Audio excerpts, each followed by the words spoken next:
गंगा माँ हूं ना मानो तो बहता पानी। जी हाँ, हम बात कर रहे हैं हिंदू धर्म की सबसे धार्मिक और पवित्र नदी गंगा की।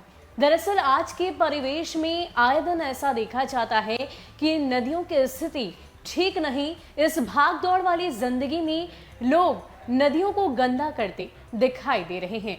उनमें स्वच्छता नहीं, वो पवित्रता जो पहले हुआ करती थी वो अब नहीं बची है। अब ऐसे में इस पवित्रता को बचाने के लिए, इस गंदगी को हटाने के लिए मुंडमाल गंगा परिक्रमा की शुरुआत की गई है।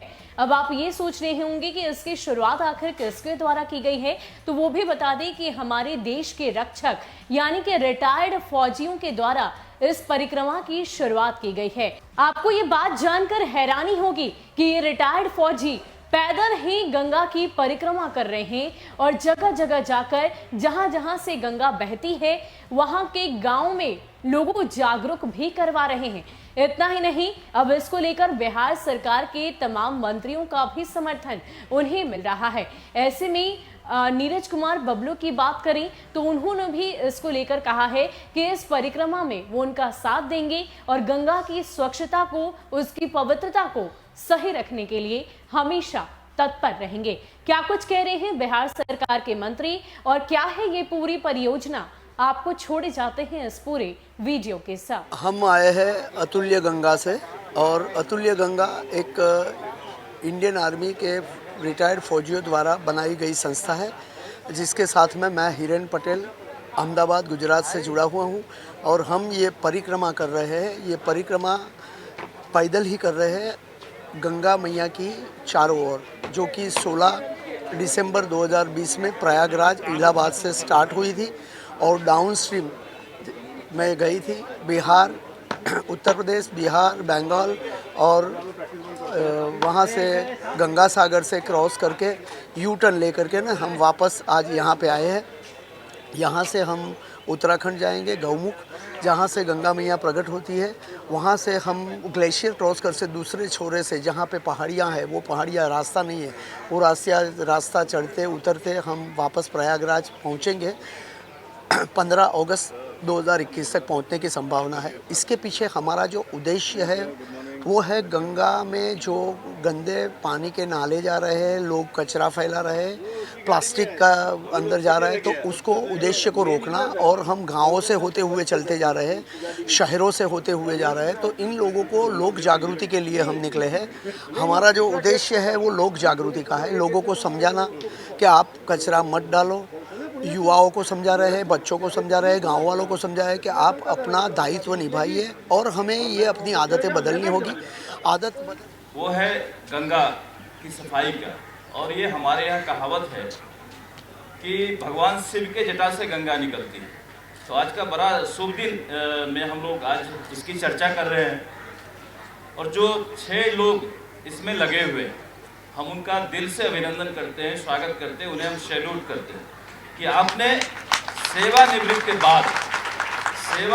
के बाद लोग घर में रहना चाहते हैं, बच्चों के साथ रहना चाहते हैं, परिवार के साथ रहना चाहते हैं और अपना जीवन सुख में बिताना चाहते हैं। लेकिन इतना संघर्ष का लाइफ जो एक फौजी का जिंदगी होता है, कई तरह की कहावत हैं, कठिनाइयों से भरा होता है और उस कठिनाई के जीवन को बिताने के बाद फिर से आपने उस कठिनाई को मोल लिया है और पूरा जीवन हम समझते हैं आपने देश के नाम कर दिया, गंगा के नाम कर दिया। इसके लिए बार बार आपका हम धन्यवाद करते हैं, अभिवादन करते हैं, साधुवाद देते हैं। पर्यावरण को सही रखने के लिए हम समझते हैं कि बिहार सरकार, माननीय मुख्यमंत्री जी की जो चिंता रहती है उसको लेकर के पिछले 2009 से लेकर अभी तक लगभग 30 करोड़ पेड़ बिहार में लगाए गए। और पिछले साल कोरोना की स्थिति में जब सब लोग घर में दबे हुए थे, छुपे हुए थे, परेशान थे, उस परिस्थिति में हमारे वन विभाग के लोगों ने भी लगभग 4 करोड़ पेड़ लगाने का काम किया इस पिछले साल। और नेक्स्ट ईयर, ये आने वाला साल जो है वो हम लोग लगभग 5 करोड़ पेड़ लगाने का टारगेट रखे हैं। 5 करोड़ पेड़ हम लोग इस आने वाले साल लगाने वाले हैं। ये हम समझते हैं पर्यावरण को सही रखने के लिए बहुत बड़ा कदम होगा। और आप लोग तो जा रहे हैं गोमुख से गंगा सागर, जो फरक्का में बना हुआ है बांग्लादेश से जो भी ट्रीटी वो एक मेजर ऑब्स्ट्रक्शन है अमेरिका को लेकर, और उस वजह से जितना सिल्क वहां जमा होता है कि जो अपस्ट्रीम है वो पूरा का पूरा गाद भर गया। जितना गांव शहर है, हम लोग तो फेस कर रहे हैं भागलपुर वगैरह में, वहाँ इंजीनियरिंग कॉलेज वगैरह, वो सारा फ्लडेड होने का एक खतरा हो गया। उस फाइलिंग के हिसाब से जब तक फरक्का, मैं तो ये नहीं कह सकता हूँ कि फरक्का के तो उस चीज़ को तोड़ देना चाहिए, तो मैं नहीं जानता हूँ उसकी क्या पॉसिबिलिटी है, किस बैकग्राउंड में ये बना, लेकिन कहीं ना कहीं उसके पूरे स्ट्रक्चर का एक स्टडी करके जरूर उसका रेट्रोफिटिंग चेंज करना हो, कोई और तरीका हो।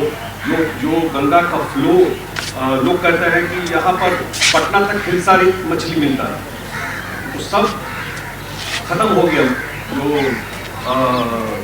जो ऑब्स्ट्रक्शन वो फरक्का में लेकर के, और मुख्यमंत्री एक नेशनल सिल्क पॉलिसी बने, इस बात को हमेशा रेज करते हैं कि जब तक हम गाद की समस्या को, जब तक अविरलता नहीं आएगी, तब तक गंगा का निर्मलता कैसे हम लोग मेंटेन करें। उसी क्रम में मैंने एक और चीज देखी, वो बड़ा इंटरेस्टिंग है। मैं कोई पॉलिटिकल उससे नहीं कर रहा हूँ, लेकिन मैं देखा कि एक गुजराल डॉक्ट्रिन, अब कुछ लोग अगर उस समय का देखते होंगे, गुजराल डॉक्ट्रिन, गुजराल साहब जब प्राइम मिनिस्टर थे, गुजराल डॉक्ट्रिन क्या था कि जो नेबरिंग कंट्री है उससे रिलेशन मेंटेन करने के लिए कितना कॉम्प्रोमाइज किया जाए, कितना उनको जितना उनको ये हम लोग मदद कर सकते हैं।